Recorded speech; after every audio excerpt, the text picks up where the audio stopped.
네, 오늘 제가 제 노트북이 지금 며칠 새 조금 속을 썩이고 망가졌었는데, 조금 이렇게 다시 고치고 막 이렇게 해서 제 노트북으로 좀 몇 가지를 잘 준비해서 지금 세팅을 해놨는데요. 노트북이 갑자기 오류가 나가지고 완전히 뭐 사용할 수가 없게 돼버려서 제가 다시 교회에서 쓰는 노트북으로 바꿨습니다. 성능이 조금 노트북이 좋지가 않아서 교회 노트북도 어, 제가 뭐 이게 잘 디자인도 해놓고 했는데 이게 지금 전혀 먹질 않고 가장 간단하게 기본적으로만 아마 저희가 해야 될 것 같습니다. 좀 이해를 해주시고 제 지금 얼굴 화면이 그렇게 화질이 좋지 않아요. 뭐 제 얼굴 보려고 하시는 게 아니니까 예, 이해해 주시고 소리만 좀 잘 들리면 되니까 어쨌든지 뭐 이가 없으면 잇몸으로도 할 수 있으니까요. 지금 PPT하고 그래도 제 목소리만 잘 들리시면 지금 진행하는데 좀 지장이 없을 것 같습니다. 예. 자, 오늘 기도함으로 어, 십자가의 세 가지 의미 중에서 두 번째 시간 우리 말씀을 같이 공부하도록 하겠습니다. 우리 같이 기도하겠습니다. 살아계신 아버지 하나님, 감사와 찬양과 영광을 아버지께 돌려드립니다.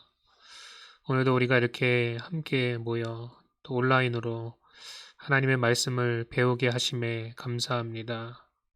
주님 배우고 익힌 모든 것들 가운데 우리가 온전히 거하게 하시고 또 말씀을 배운 대로 또 도전받은 대로 우리 삶 속에서 훈련하여서 주님 정말 하나님의 그 말씀이 우리 가운데 살아 역사함을 경험하게 하여 주시고 우리의 정체성이 무엇인지 복음의 핵심의 진리가 무엇인지를 더 깊이 깨달아 아는 시간이 될 수 있도록 축복하여 주옵소서. 성령께서 우리와 함께 하시고 기름 부어 주심에 감사합니다. 성령의 기름 부음이 우리 안에 있기에 사람이 가르치는 것이 아니라 성령께서 가르쳐 주실 줄로 믿습니다. 그러는 내가 우리 가운데 있게 하시고 하나님 홀로 영광을 받아 주시옵소서. 감사하며 우리 주 예수 그리스도의 이름으로 기도하옵나이다. 아멘. 네, 우리가 그 지난주 수요일 날 십자가의 세 가지 의미에 대해서 같이 말씀을 나누면서 우리가 다 하지 못했어요. 첫 번째, 두 번째에 대해서만 같이 나눴고 오늘 십자가의 세 가지 의미 가운데 마지막 그러나 또 가장 중요한 그런 메시지를 같이 여러분과 나누기를 원합니다. 오늘 이 시간을 통해서 십자가와 그 복음이 우리 심령 가운데 또 우리 삶 가운데 더 강력하게 새겨지고 그 역사하기를 주님의 이름으로 축복합니다. 자, 오늘 십자가의 의미, 세 번째 의미에 대해서 여러분과 같이 나누도록 하겠습니다. 첫 번째 타이틀은 예수님도 감당하시기 힘드시다면 인간이 어찌 감당할 수 있겠습니까? 라는 그런 타이틀입니다. 지난 시간에 우리가 십자가를 나타내는 세 가지 단어 중에서 두 단어를 배웠습니다. 먼저는 대신이라는 그런 단어고요. 또 하나는 속량이라는 단어입니다. 예수님께서 나를 대신해서 십자가에 달리시고 예수님께서 나를 대신해서 죽음과 지옥의 고통을 담당하셨다. 그렇게 이야기하고 있습니다. 예수님이 걸어가셨던 길은 사실은 우리가 걸어가야 될 길이었고 예수님이 머무신 자리는 사실은 우리의 자리였다는 거죠. 십자가가 사실은 우리의 자리였고 또 지옥도 마찬가지로 우리의 자리였다는 것입니다. 그것은 우리의 죗값을 치르기 위함이었죠. 그런데 지난 시간에 잠깐 이런 말씀을 나눴는데 어떤 말씀을 나눴냐면 무엇보다도 가장 고통스러웠던 것, 예수님께 가장 고통스러웠던 것이 뭐냐? 다른 어떤 게 아니라 하나님께 버림받고 하나님으로부터 분리되시는 것, 이것이 가장 고통스러우셨다라는 거예요. 그래서 나의 하나님 어찌하여 나를 버리셨나이까 십자가에서 하나님께 외치지 않습니까? 우리는 이 의미를 잘 모르는데 사실은 하나님께서 나를 외면하시고 얼굴을 돌려버리신다는 것은 어떤 의미인가? 하나님께서 나를 사랑의 눈빛으로 바라보시지 않는다는 것은 도대체 어떤 의미인가? 여러분, 부모가 자식을 버리는 것만큼 부모, 자식 둘 다에게 고통스럽고 아마 끔찍한 일은 없었을 것입니다. 그러니까 예수님이 십자가를 앞에 두시고 망설이셨단 말이죠. 아버지여, 하실만 하시거든 이 잔을 내게서 옮겨 주시옵소서라고 예수님 기도하셨습니다. 우리가 잘 알고 있죠? 예수님이 무엇이 두려우셔서 망설이셨을까요? 십자가의 고난, 고통이 두려우셨을까요? 아니면 죽는다는 것이 두려우셨을까요? 아마 그런 것 때문에 두려워하거나 망설이시지는 않으셨을 것입니다. 그러면 예수님에게 거리낌이 뭐였냐? 왜 예수님 망설이셨냐? 단 하나, 예수님은 하나님께 버림받고 아버지로부터 분리되는 것이 두려우셨던 것입니다. 늘 아버지와 함께 계셨고 아버지와 영광을 함께 나누셨던 그 예수님이 하나님으로부터 버림을 받는다, 하나님으로부터 분리된다라는 것은 상상할 수도 없는 일이었고 이것은 예수님조차도 감당하기 어려운 일이었다는 거예요. 그런데 예수님조차도 감당하기 어려우신데 예수님조차도 힘드시다면 인간인 우리가 어떻게 감당할 수 있겠습니까? 하나님으로부터 분리된다는 것, 하나님으로부터 버림받는다는 것, 이것은 예수님조차도 감당하실 수가 없을 만큼 힘드신 일이었다는 거죠. 인간이 이것을 감당할 수 없었기에 예수님께서 대신 감당하셨다는 거예요. 여러분, 우리는 하나님께 버림받고 그분과 분리되는 것이 얼마나 무섭고 두려운 일인지 영적으로 눈을 떠서 우리는 깨달아 알아야 합니다. 그래야 하나님께로 돌이킬 수 있고 그래야 예수님을 붙들 수 있다는 거예요. 그래서 우리의 기도 제목이 뭐가 돼야 하냐? 주님, 우리의 영적인 눈을 뜨게 하셔서 아버지를 알게 하시고 십자가의 복음과 영적인 진리를 실제적으로 들여다보고 실제적으로 깨달아 알게 하시고 맛보아 알게 하여 주옵소서. 오늘 이 십자가의 의미라는 이 말씀을 통해서 정말 영적인 진리를 들여다볼 수 있고 영적인 실제를 들여다볼 수 있다면 그것만큼 우리에게 정말로 축복된 일은 없을 거라는 거죠. 하나님, 내 영적인 눈을 좀 띄워주시옵소서. 그래서 왜 예수님이 십자가 앞에서 그렇게 망설이셨는지, 왜 하나님으로부터 버림받고 분리되는 것이 그렇게 정말로 어렵고 감당할 수 없을 만큼 끔찍한 것이었는지, 예수님도 감당하기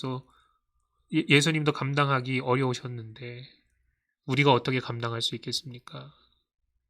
여러분, 지옥이라는 것은 그냥 단순히 우리가 상상하는 것과는 다른 차원의 이야기입니다. 지옥은 하나님과 영원히 분리되는 장소입니다. 그렇기에 우리에게 그런 일이 닥치지 않도록 예수님도 다 감당하기 어려우셨지만 그 길을 묵묵히 걸어가셨다는 거죠. 자, 이런 말씀을 통해서 우리가 좀 마음속에 우리가 품어야 되는 기도 제목을 좀 마음속에 깊이 새기고요. 두 번째 주제로 들어가겠습니다. 십자가를 온전히 이해하려면 우리의 관점이 아니라 하나님의 관점에서 이해해야 된다. 이렇게 이야기하고 있습니다. 사람의 눈과 이해로는 우리가 십자가를 온전히 이해할 수 없습니다. 성경은 우리의 눈이 십자가를 어떻게 이해하는가에 대해서 써놓은 것이 아니라 하나님의 눈이, 하나님이 십자가를 어떻게 이해하시는가에 대해서 써놓았습니다. 그래서 때로는 이 십자가의 복음, 십자가에 대한 말씀을 들을 때 약간 어려운 느낌이 들고 난해한 느낌이 들 때가 있어요. 오늘 배우는 말씀이 그렇습니다. 들어보면 이해가 될 것 같으면서도 아리송하고 난해한 느낌이 든다는 거예요. 그래서 성령께서 우리의 눈을 열어주셔야지만 정말 십자가의 의미를 제대로 깨달아 알 수 있습니다. 그리고 오늘 이 말씀을 들었다고 해서 다 깨달아 알 수 있는 것도 아니에요. 우리가 물론 저 천국에 가서 하나님과 얼굴과 얼굴을 대면하여 볼 때는 정말로 완벽하게 깨달아 알 수 있겠지만 이 땅을 살아가면서 그 대속해 주신 사랑, 그 십자가의 의미를 계속해서 깨달아 나아가야 한다라는 거죠. 그러니까 성령께서 우리의 눈을 열어주셔야만 합니다. 오늘 말씀을 듣는 그 여러분들 가운데 성령께서 영적인 눈을 열어주셔서 인간의 시각이 아니라 하나님의 시각으로 바라보는 그 관점을 배웠으면 너무나도 좋겠습니다. 그런 은혜가 있기를 바랍니다. 십자가를 이해하는 세 단어가 있다고 했습니다.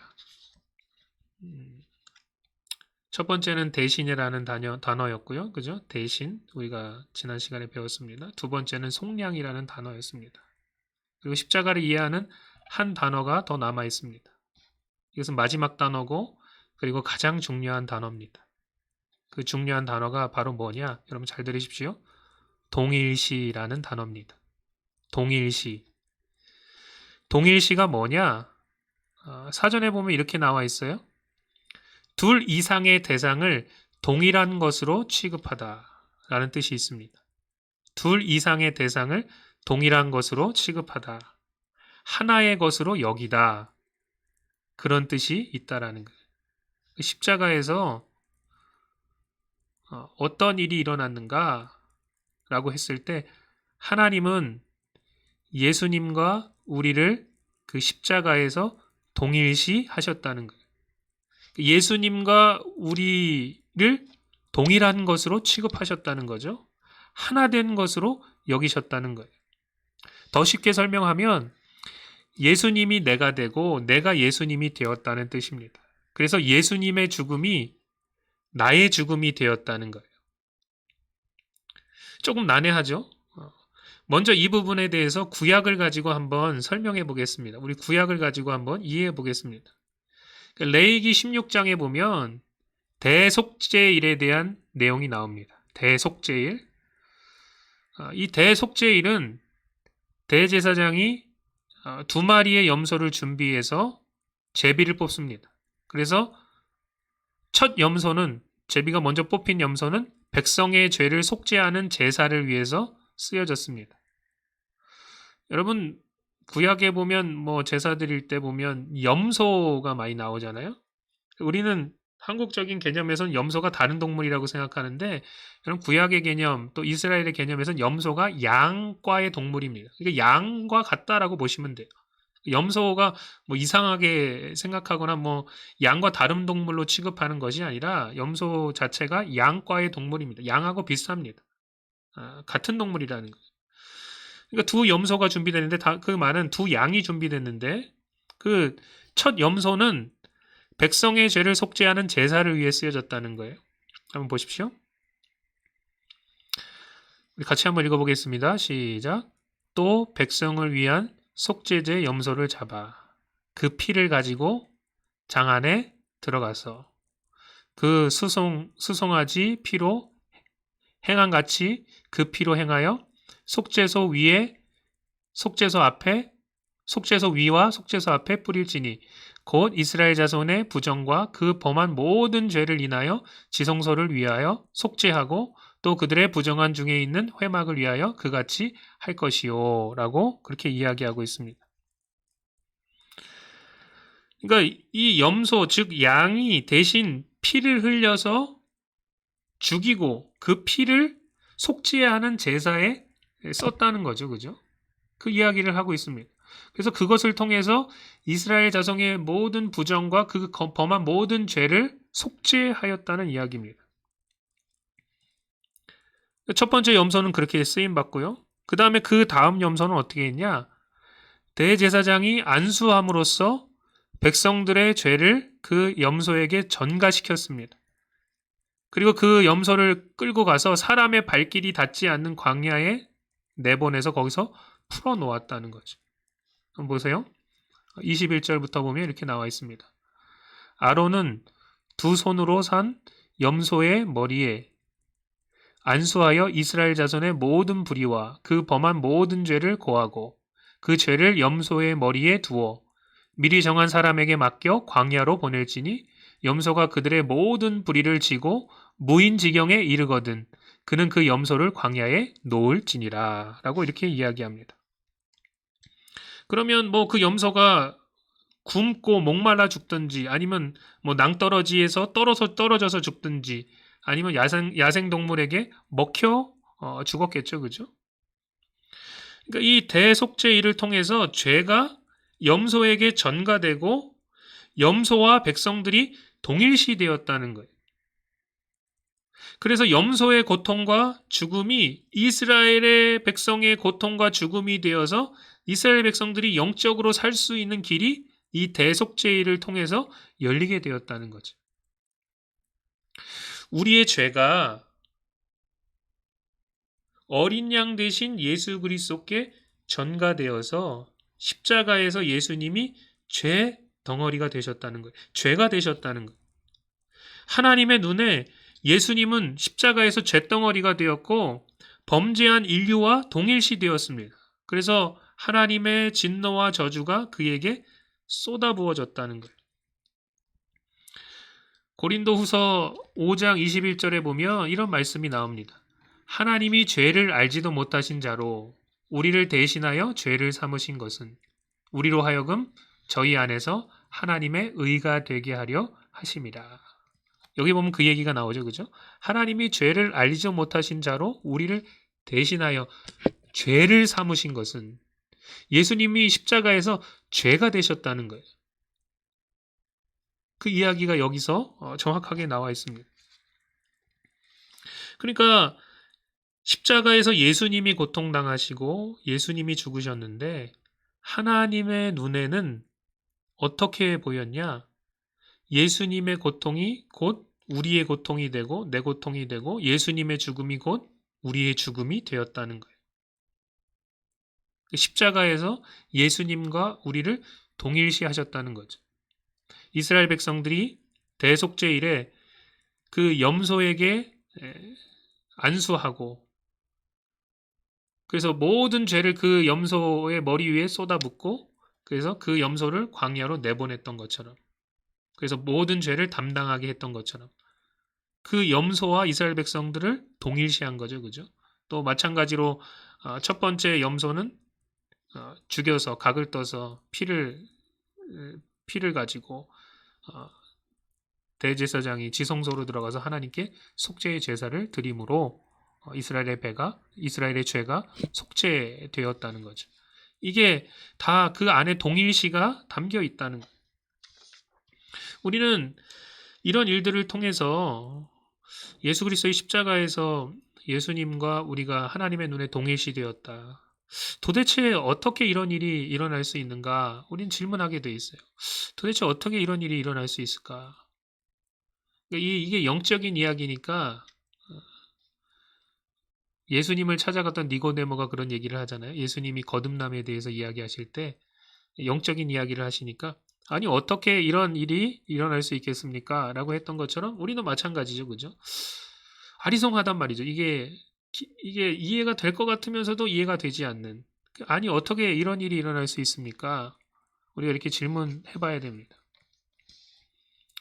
우리는 지금 사람의 관점에서 십자가를 이해하는 것이 아니라 하나님의 관점에서 십자가를 이해하려고 하고 있습니다.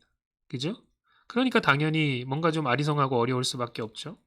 아니 어떻게 이런 일이 일어날 수 있지? 계속해서 묻는 것은 너무나도 당연한 이야기입니다. 우리가 먼저 이해해야 하는 것은 뭐냐? 하나님에게는 시제가 의미가 없다는 거예요. 시제, 과거, 현재, 미래가 의미가 없다는 거예요. 하나님은 뭐 인류의 역사를 바라보실 때도 우리가 이해하는 것처럼 과거, 현재, 미래로 이해하시는 분이 아닙니다. 그러니까 과거, 현재, 미래 위에 계시면서 인류의 역사를 통으로 꿰뚫고 계시다는 거죠. 우리를 바라볼 때도 마찬가지입니다. 하나님은 단순히 우리의 과거나 혹은 현재만을 바라보고 계시지 않습니다. 하나님은 우리의 과거와 현재뿐만 아니라 우리의 미래까지도 우리의 인생 전체를 꿰뚫어 보고 계신다는 거예요. 그러니까 하나님이 우리를 보셨을 때 구원받기 전에 나도 하나님은 이미 구원받은 나로 바라보고 계시고 있다는 거. 이해가 되시죠? 그죠? 우리와 관점이 완전히 다릅니다. 예를 들어가지고, 사도 바울, 그냥 악랄하게 교회를 핍박하고 사람들을 죽이고, 거기서 주동적인 역할을 하고, 그렇게 했던 사람인데, 하나님은 그 사울을 바라볼 때, 그저 그 과거나 현재 하고 있는 일만 가지고 바라보시지 않는다는 거예요. 이미 그를 바라보실 때 사도 바울로 보고 계시다는 거죠. 그죠? 그렇다는 거예요. 그러니까 예수님의 십자가도 마찬가지라는 거죠. 이 예수님의 십자가가 지금 우리 시점으로 봤을 때는 과거 2000여 년 전의 이야기입니다. 그런데 그 사건이 지금 내게도 역사할 수 있는 이유는 뭐예요? 예수님의 그 십자가의 사건은 과거에도 효력을 미쳤고요. 이스라엘 백성들이 하나님으로부터 율법을 받고 나서 계속해서 속죄의 제사를 드렸습니다. 또 율법을 받았고 여러 가지 하나님 앞에서 하나님을 섬기는 일들을 해왔습니다. 근데 모든 그런 것들이 사실은 예수 그리스도의 십자가를 예표하고 있단 말이죠. 무슨 동물의 피가 그들의 죄를 덮고 그들의 죄를 사합니까? 그 동물의 피가 뭘 상징해요? 예수 그리스도의 십자가를 상징하죠. 그러니까 예수 그리스도의 십자가가 과거를 향하여도 효력을 발생하고 있고, 현재는 또한 마찬가지고요, 그죠? 현재도 그 당시에도 효력을 미쳤고요. 지금 예수님의 십자가의 시점으로 봤을 때 미래에 살고 있는 우리에게도 효력을 미치고 있습니다.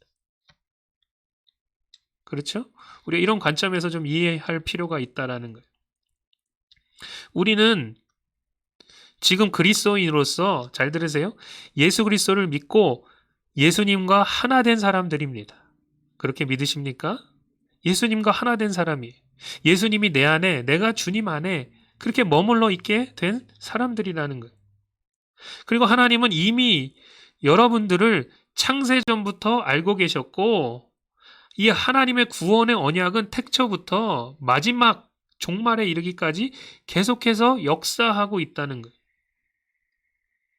그러니까 십자가에서 동일시가 역사할 수 있는 거예요. 그죠? 우리가 지금 예수 그리스도의 십자가를 통해서 구원을 얻었고 하나님의 자녀가 되었습니다. 예수와 하나가 되었습니다. 예수와 하나 된 것이 이미 그 2000년 전에 십자가 상에서 역사했다는 거예요. 예수님께서 십자가에 달려 죽으실 때 하나님의 눈엔 이미 우리가 지금 2000년 후에 살고 있는 우리가 그 십자가에서 예수님과 함께 못 박혀 죽은 것이라는 거죠. 왜 그래요?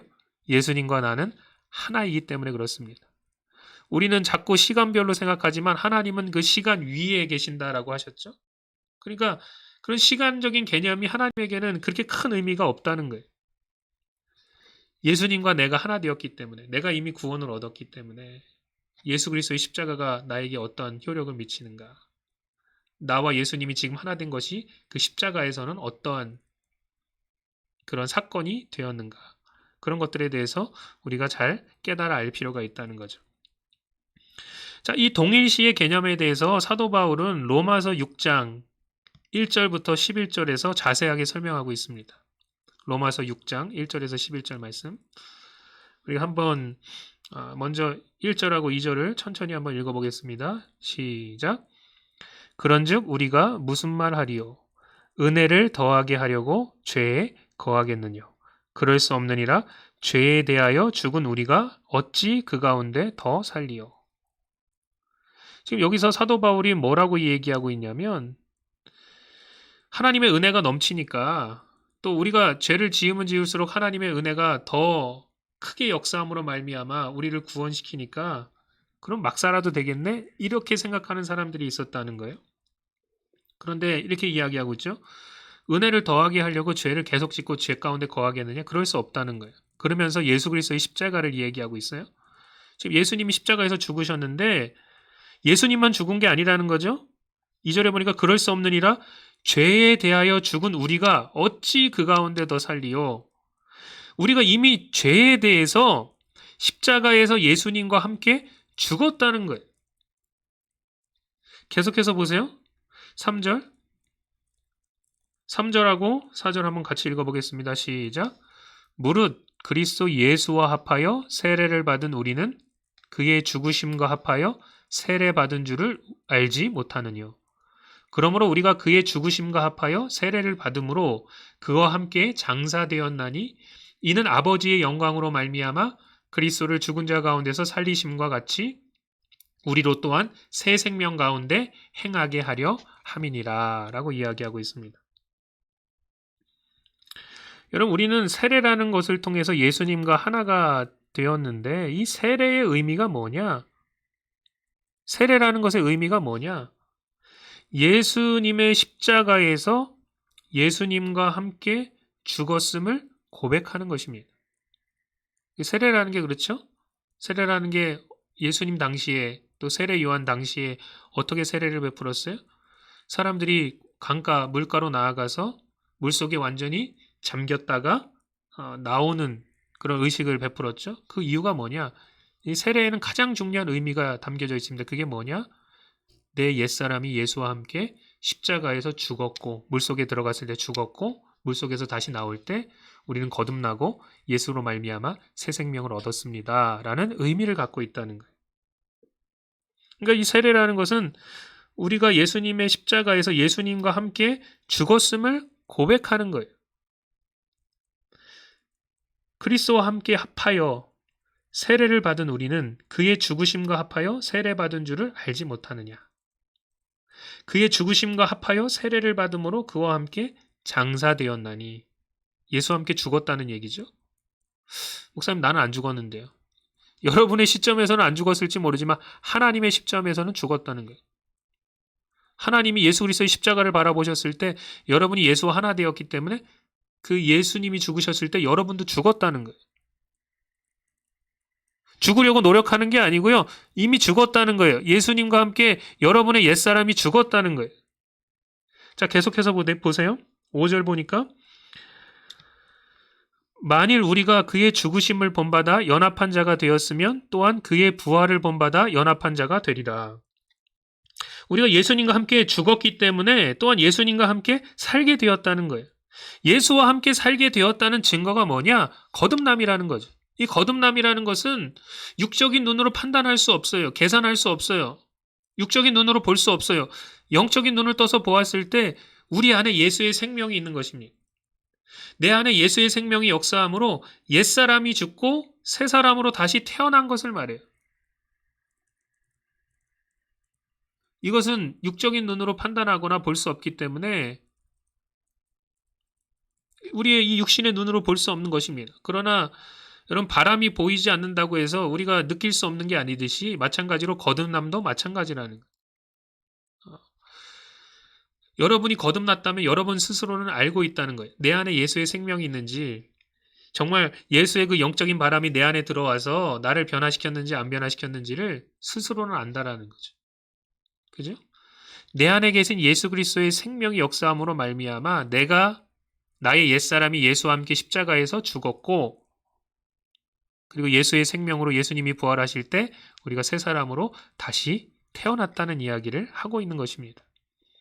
그래서 이렇게 말하죠. 그죠? 보세요. 6절에 보니까 6절 또 7절 그리고 건너뛰어서요. 너무 좀 기니까요. 11절에 보면 이렇게 나와 있습니다. 우리가 알거니와 우리의 옛사람이 그죠? 예수와 함께 십자가에 못 박힌 것은 죄의 몸이 멸하여 다시는 우리가 죄에게 종노릇하지 아니하려 함이니 이는 죽은 자가 죄에서 벗어나 의롭다 하심을 얻었음이니라 라고 이야기하고 있습니다. 또 11절에 보니까 이와 같이 너희도 너희 자신을 죄에 대하여는 죽은 자요 그래서 예수 안에서 하나님을 대하여는 산 자로 여길지어다 라고 이렇게 이야기하고 있습니다. 그러니까 우리에게 어떠한 믿음이 필요하냐면 예수와 함께 십자가에서 이미 죽었음을 믿어야 한다는 거예요. 이와 같이 너희도 너희 자신을 죄에 대하여는 죽은 자요. 그리스도 예수 안에서 하나님을 대하여는 산자로 여길지어다 라고 그렇게 이야기하고 있다는 거예요. 예수와 함께 죽었음을 믿어야 돼요. 또한 우리가 하나님 앞에서 살아있음을 확신해야 됩니다. 어떻게 예수의 죽음이 내 죽음이 되고 어떻게 예수의 부활이 내 부활이 될 수 있습니까? 하나님은 십자가에서 우리와 예수 그리스도를 동일시하셨다는 거예요. 하나님의 눈에 예수님께서 죽으셨을 때 예수님만 죽은 것이 아니라 우리도 죽었다는 거죠. 이러한 동일시의 역사가 언제 일어나느냐? 실제적으로 일어나느냐? 우리가 예수 그리스도를 믿고 그분을 우리 마음속에 영접할 때 실제적인 역사가 일어나므로 예수의 생명으로 말미암아 우리 옛사람이 죽어버리고 새로운 사람으로 거듭나는 놀라운 축복이 임하게 된다는 거죠. 하나님의 눈에 예수님이 죽으셨을 때 예수님만 죽은 것이 아니라 우리도 죽었고 예수님께서 살아나셨을 때 예수님만 살아나신 것이 아니라 우리도 함께 살아났다는 거예요. 이 동일시를 이해하려면 우리의 거듭남을 이해하면 굉장히 쉽게 이해할 수 있습니다.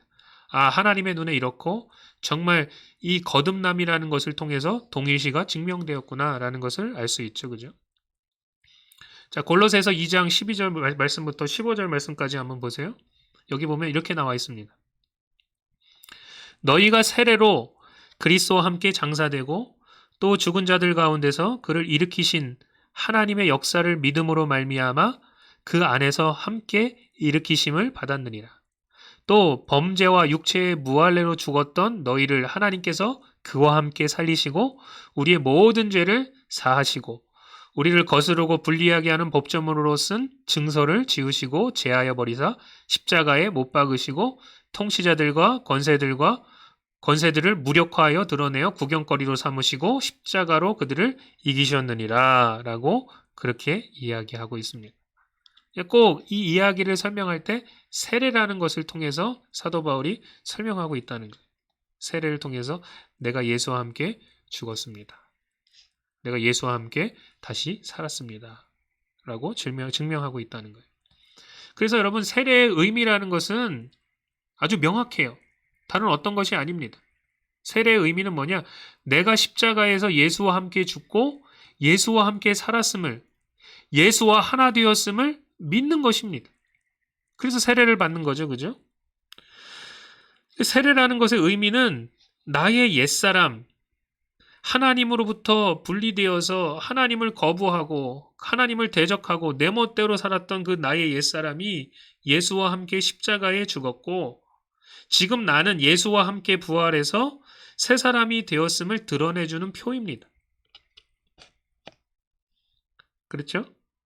그러니까 여러분 예수님이 부활하셨듯이 마찬가지로 우리 안에 예수 그리스도의 생명으로 우리는 이미 우리의 영이 부활했습니다. 또한 이제 마지막 날에 우리의 몸도 예수님처럼 그렇게 부활할 것입니다. 그러면 이제 완전한 구원, 온전한 구원이 그때 가서 이루어지게 되겠죠? 그러니까 우리 안에 역사한 이 하나님의 은혜를 인정하고 육신에 드러내는 표가 뭐냐? 그게 바로 세례라는 거죠.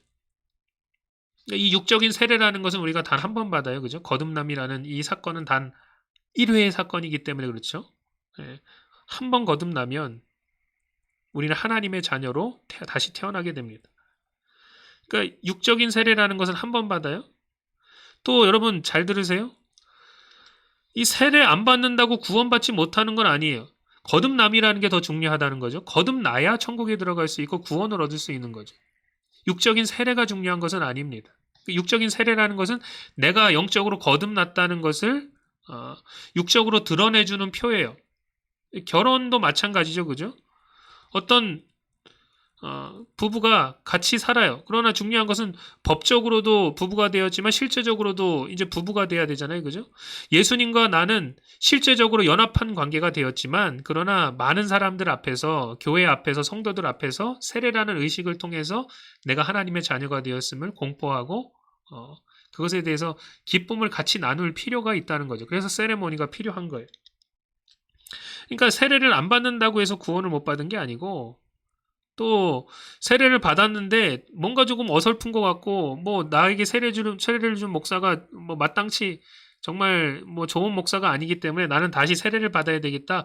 여러분 그렇게 할 필요는 없다는 거죠. 그죠?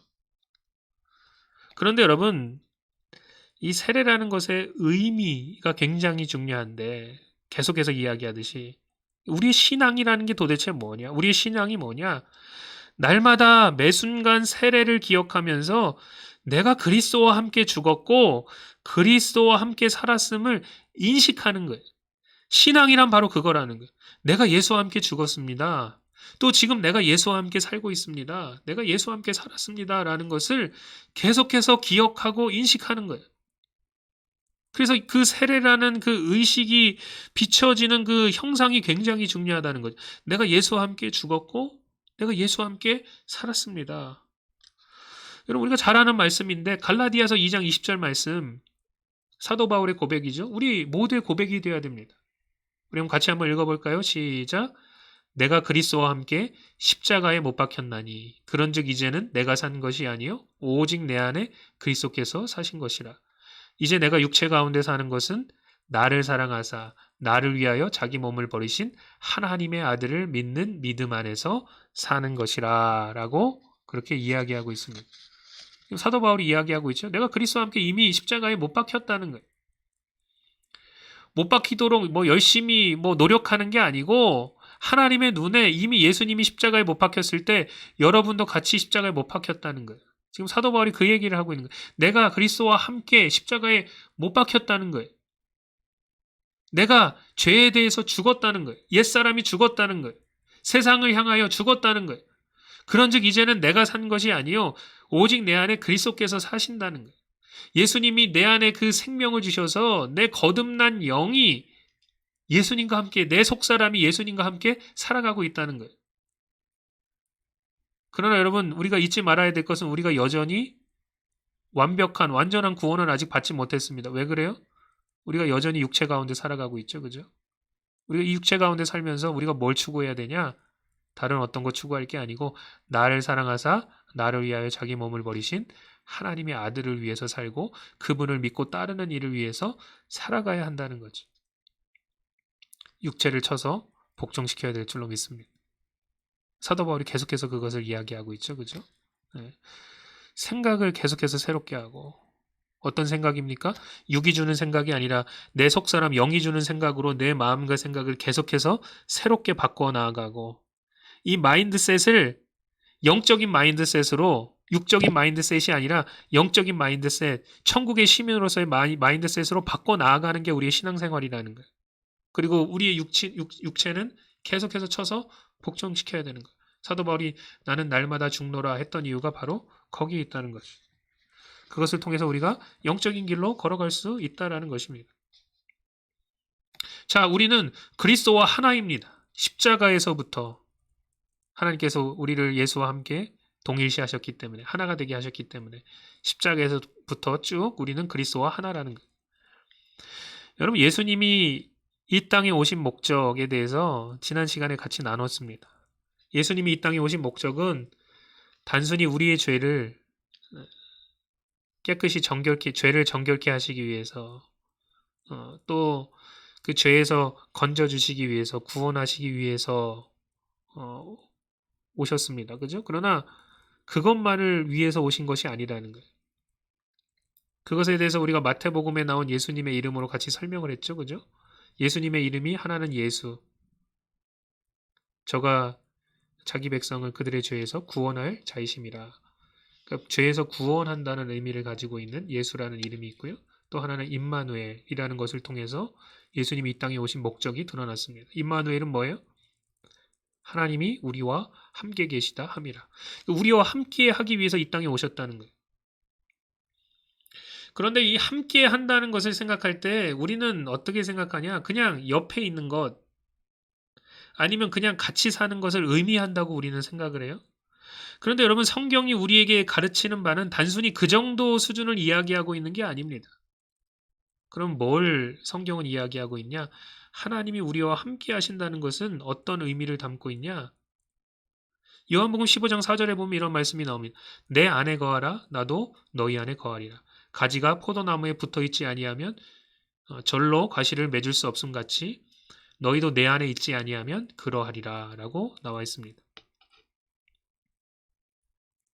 그러니까 단순히 우리와 거처를 함께 하시고 옆에 같이 그냥 함께 사시는 것을 의미하는 게 아니라 성경에서 말하는 주 하나님이 우리와 함께 계시다 함이라라는 것은 그 함께함이라는 것은 연합, 하나됨을 의미한다는 거예요. 내 안에 거하라 나도 너희 안에 거하리라. 내가 가지면 너희는 내가 포도나무면 너희는 가지라. 그래서 붙어 있다라는 것을 의미한다는 거예요. 그러니까 하나님은 예수 그리스도를 통해서 온전한 연합, 하나됨을 원하셨다는 거죠. 왜 그러느냐? 이것이야말로 진정한 구원이기 때문에 그렇습니다. 구원이라는 것은 단순히 죄에서 건져주시고 뭐 죄를 깨끗이 씻어주시고 이런 의미가 아니고 여러분 예수님이 우리 안에 오셔서 우리의 죄악된 본성, 더러운 본성을 완전히 제거하시고 새 영을 주셔서 그분이 우리 안에서 사시는 그리고 우리와 온전히 연합하는 그런 놀라운 영적인 비밀, 영적인 축복을 가지고 있다라는 거예요. 고린도전서 6장 16절 말씀해 보면 이런 말씀이 나옵니다. 같이 한번 읽어볼까요? 시작. 창녀와 합하는 자는 그와 한 몸인 줄을 알지 못하느냐. 일렀으되 둘이 한 육체가 된다 하셨나니 주와 합하는 자는 한 영이라 라고 이야기하고 있습니다. 또 에베소서 5장 30절은 우리는 그의 몸의 지체임이라 라고 이야기하고 있습니다. 그러니까 지금 우리가 주님과 연합해서 하나가 되었다는 거예요. 다른 영이 아닙니다. 한 영이 되었다는 거예요. 그분이 우리의 영적인 머리가 되시고 우리는 그 몸의 지체가 돼서 붙어 있고 하나가 되게 되었다는 이야기를 계속해서 성경은 하고 있다라는 거죠. 여러분 우리가 거듭날 수 있는 비결이 뭔지 아십니까? 예수와 하나 되었기 때문에 그렇습니다. 우리가 천국에 들어갈 수 있는 이유가 무엇인 줄 아십니까? 예수와 하나 되었기 때문에 그렇습니다. 우리가 이 땅에서 하나님의 생명을 누리며 살 수 있는 비결이 무엇인 줄 아십니까? 예수와 하나 되었기 때문에 그렇습니다. 우리가 저 천국에 들어가서 하나님과 영원히 살 수 있는 비결이 무엇인 줄 아십니까? 예수와 하나 되었기 때문에 그렇습니다. 여러분의 스스로의 공로로, 스스로의 거룩으로, 스스로 만들어낸 빛으로, 여러분의 노력과 열심으로 절대로 천국에 들어갈 수 없습니다. 그리스도인이 된 이후에도 마찬가지라는 거예요. 그리스도인이 된 이후에 하나님 내가 열심히 했습니다. 내가 하나님을 위해서 최선을 다했습니다. 내가 이렇게 섬겼습니다. 그거 가지고 하나님 앞에 인정받고 자랑할 수 있는 게 아니라는 거예요. 그거 가지고 천국에 들어갈 수 있는 게 아니라는 거예요. 여러분이 천국에 들어갈 수 있다면 그 이유는 단 한 가지입니다. 내가 예수와 하나 되었기 때문에 그렇습니다. 언제부터요? 언제서부터요? 십자가에서부터 쭉 하나 되었기 때문에 그렇습니다.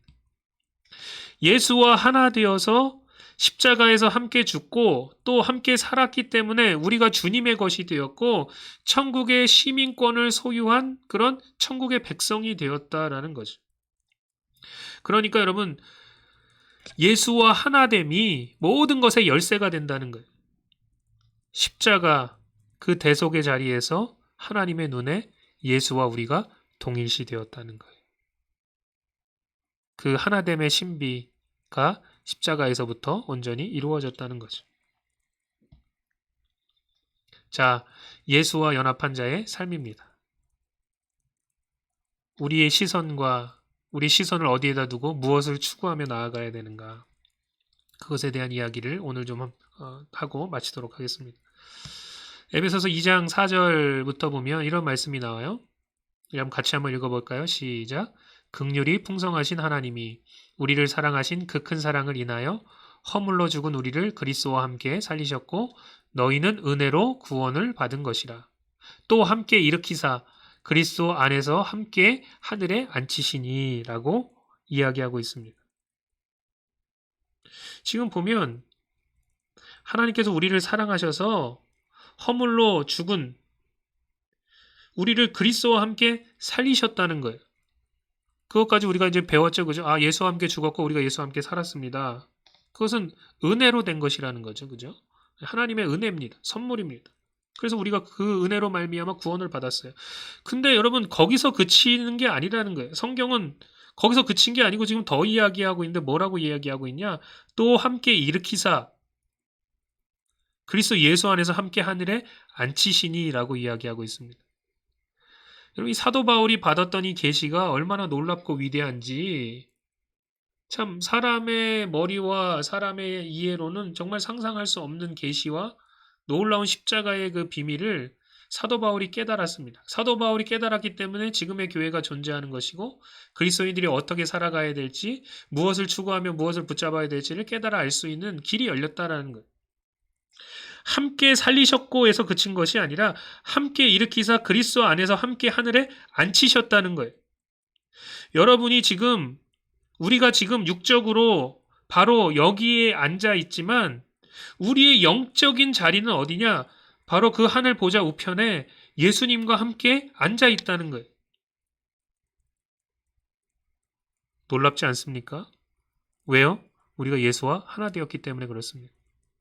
왜 우리가 기도할 때 하나님께서 들으십니까? 우리가 지금 예수와 함께 저 하늘 보좌 우편에 앉았기 때문에 그렇습니다. 예수와 하나 되었기 때문에 기도 응답이 일어나게 된다는 거예요. 그러니 우리의 시선을 어디다 두어야 하냔 말이죠. 우리가 어디다 시선을 두고 무엇을 추구하며 신앙생활하며 나아가야 되냔 말이죠. 골로새서 3장 1절부터 4절은 우리에게 이렇게 이야기합니다. 그러므로 너희가 그리스도와 함께 다시 살리심을 받았으면 위의 것을 찾으라. 거기는 그리스도께서 하나님 우편에 앉아 계시느니라. 위의 것을 생각하고 땅의 것을 생각하지 말라. 이는 너희가 죽었고 너의 생명이 그리스도와 함께 하나님 안에 감추어져 있습니다. 우리 생명이신 그리스도께서 나타나실 그때 너희도 그와 함께 영광 중에 나타나리라 라고 이야기하고 있습니다. 여러분 정말 놀라운 말씀이죠. 그죠? 우리가 정말 그리스도와 함께 다시 살리심을 받았다면 너희 안에 정말 예수의 생명이 있다면 너희가 정말 거듭났다면 뭘 찾으라는 거예요? 땅의 것 찾지 말고 육적인 것 찾지 말고 위의 것을 찾으라는 거예요. 왜요? 그 자리가 바로 우리의 자리이기 때문에 그렇습니다. 거기는 그리스도와 함께 그리스도께서 하나님 우편에 앉아 계시느니라. 우리의 영적인 위치가 바로 거기라는 거예요. 그러니까 위의 것을 생각하고 땅의 것을 생각하지 말라는 거예요. 이미 너희가 죽었고 너희 생명이 그리스도 안에 그리스도와 함께 하나님 안에 감추어져 있다라고 이야기하고 있다는 거죠. 아멘. 이런 놀라운 축복을 우리에게 허락해 주셨다는 것입니다. 또 성경은 그리스도와 함께 우리가 복을 누리게 된다라고 이야기하고 있어요. 그리스도와 함께 상속자가 된다라고 그런 이야기를 하고 있습니다. 한번 보십시오. 로마서 8장 17절 말씀 우리 한번 같이 읽어보겠습니다. 시작. 자녀이면 또한 상속자 곧 하나님의 상속자요 그리스도와 함께한 상속자니 우리가 그와 함께 영광을 받기 위하여 고난도 함께 받아야 할 것이니라. 이렇게 이야기하고 있고요. 에베소서 1장 3절은 우리에게 이렇게 이야기합니다. 찬송하리로다 하나님 곧 우리 주 예수 그리스도의 아버지께서 그리스도 안에서 하늘에 속한 모든 신령한 복을 우리에게 주시되 라고 이야기하고 있습니다. 예수님은 온 우주 만물을 지으신 창조주시고 온 우주 만물의 상속자예요. 다 예수님의 것입니다. 그런데 예수님과 우리가 하나가 되었기 때문에 우리도 예수님과 함께 상속자가 되었다는 거예요. 그리스도 안에서 하늘에 속한 모든 신령한 복, 그리스도에게 속한 모든 것들이 우리에게도 같이 주어져 있다는 거예요. 왜 그래요? 우리가 예수와 하나 되었기 때문에 그렇다는 거죠. 여러분 이런 모든 것들을 이 땅에서부터 누려 나가야 되지 않겠습니까? 그죠? 물론 여러분 이 땅에서 우리가 예수와 하나 되었기 때문에 예수님 때문에 고난도 받고 또 절제도 해야 되고 십자가도 져야 됩니다. 우리 예수님의 길을 쫓아가는 자들이에요. 예수님이 하늘로부터 이 땅 가운데 오셔서 구원의 길을 여셨죠. 그러니까 우리가 예수님이 걸어가셨던 그 길을 그 뒤를 계속해서 쫓아갑니다. 예수와 하나이기 때문에. 그렇기 때문에 예수님과 함께 고난도 받아야 합니다. 그러나 여러분 우리가 명심해야 될 것은 뭐냐? 나는 그리스도 안에서 그리스도와 함께 하늘로부터 상속자요. 하늘에 속한 모든 신령한 복이 내게 임해 있다는 거예요. 이런 것들을 누릴 수 있는 비결이 뭐냐? 예수와 하나 된 우리의 삶을 통하여 예수와 하나 되어서 거듭난 우리의 존재를 통하여 이루어지게 되어 있다는 것입니다. 그러니까 예수님과 한 쌍이 되었기 때문에 하나가 되었기 때문에 같이 가는 거라는 거예요. 그러면 왜 그리스도인들이 생명력을 잃어버리고 또 여러 가지 그런 문제 가운데 봉착하느냐? 그런 것들이 결국은 어디서 오느냐? 골로새서 2장 19절 말씀은 또 20절 말씀은 우리에게 이렇게 이야기하고 있습니다. 왜 그래요? 머리를 붙들지 아니하는지라. 온몸이 머리로 말미암아 마디와 힘줄로 공급함을 받고 연합하여 하나님이 자라게 하심으로 자라느니라. 너희가 세상의 초등학문에서 그리스도와 함께 죽었거든. 어찌하여 세상에 사는 것과 같이 규례에 순종하느냐라고 이야기하고 있습니다. 우리가 이제 예수와 함께 십자가에서 죽었다는 거예요. 세상을 향하여 죽었다는 거예요. 세상의 기본적인 진리를 향하여 죽었다는 거예요. 율법을 향하여도 죽었다는 거예요. 이제는 새로운 존재, 새로운 언약, 새로운 방식으로 우리가 살아가야 된다는 거예요. 어떻게 살아가야 되느냐? 예수 그리스도, 머리 대신 예수 그리스도를 붙들고 그분과 연합하여서 연결되어서 그분으로부터 힘을 공급받고 영적인 생명력을 공급받고 계속해서 영적으로 자라야 한다라는 거죠. 왜 그리스도인들이 정말 영적인 많은 어려움을 겪고 영적인 생명력이 메말라가느냐? 그것은 어떤 다른 데 있는 게 아니라 머리에게 붙어 있지 않기 때문에 그렇습니다. 예수님께 붙어 있지 않기 때문에 그렇습니다. 예수님과 하나 되지 않기 때문에 그분과 연합하지 않고 계속해서 그분으로부터 벗어나서 세상과 연합하려고 하기 때문에 여러 가지 영적인 문제들이 발생하게 됩니다. 그러니까 여러분 우리 신앙의 목표는 뭐냐? 우리 인생의 목표는 뭐냐? 예수와 연합함이 우리 인생의 목표요. 또 모든 것이 돼야 된다는 거예요. 히브리서 3장 14절은 우리에게 이렇게 이야기합니다. 같이 한번 읽어볼까요? 시작. 우리가 시작할 때 확실한 것을 끝까지 견고히 잡고 있으면 그리스도와 함께 참여한 자가 되리라. 우리가 시작할 때 확실한 것을 끝까지 견고히 잡고 있으면 그리스도와 함께 참여한 자가 되리라. 사도행전 11장 23절은 우리에게 이렇게 얘기합니다. 같이 읽어볼까요? 시작. 저가 이르러 하나님의 은혜를 보고 기뻐하여 모든 사람에게 굳센 마음으로 주께 붙어 있으라 권하니. 저는 어떻게 믿음을 지키고 어떻게 신앙의 길을 걸어가며 저 천국을 향해서 나아가느냐? 예수와 함께 하나됨으로 나아가는 것입니다. 우리는 뭐 어떤 행위를 통해서 거룩해지려고 노력하는 것도 아니고 또 뭐 나를 계속 내 옛자를 계속 죽이는 것도 아니고 여러분 사실 옛자아는 이미 예수님과 함께 십자가에서 옛사람은 죽었습니다. 지금 추구해야 될 것은 뭐냐? 내가 예수와 하나 되었기 때문에 그분과 하나됨으로 그분과 연결됨으로 말미암아 그분과의 관계를 통해서 계속해서 영적인 생명력을 공급받고 정말 그냥 말로만이 아니라 실제적으로 예수와 하나 되고 주님께 붙어 있는 것입니다. 주님께 붙어 있음이 올바른 열매를 맺은 아름다운 열매를 맺는 좋은 열매를 맺을 수 있는 그런 비결이 된다는 거죠. 그래서 여러분 십자가의 의미가 바로 동일시입니다. 동일시에 대해서 다른 말로 하면 하나됨입니다. 예수님과 우리가 하나인 줄로 믿습니다. 우리가 처음 시작으로 잡았던 것을 끝까지 놓치지 말고 계속해서 영적으로 전진해 나아가는 저와 여러분들이 다 되시기를 주님의 이름으로 축복합니다. 네, 오늘 여기서 마치도록 하고요.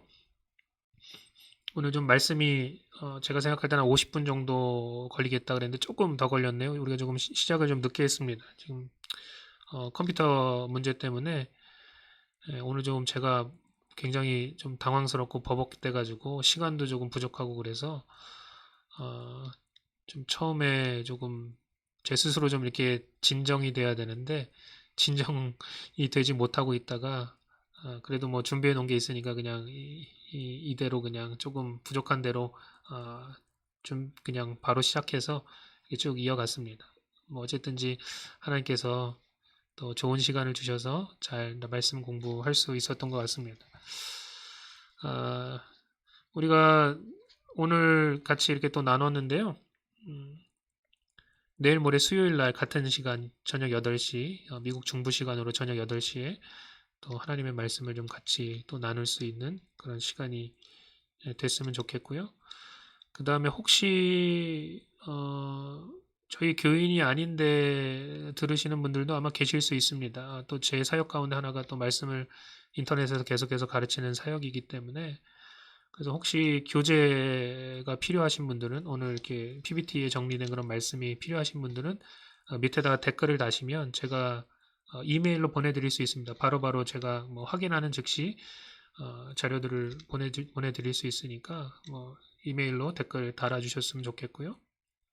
그리고 오늘 말씀을 듣고 궁금한 점이 있으면 저는 확실하게 얘기하는데 모르는 건 모른다고 확실하게 얘기하고요.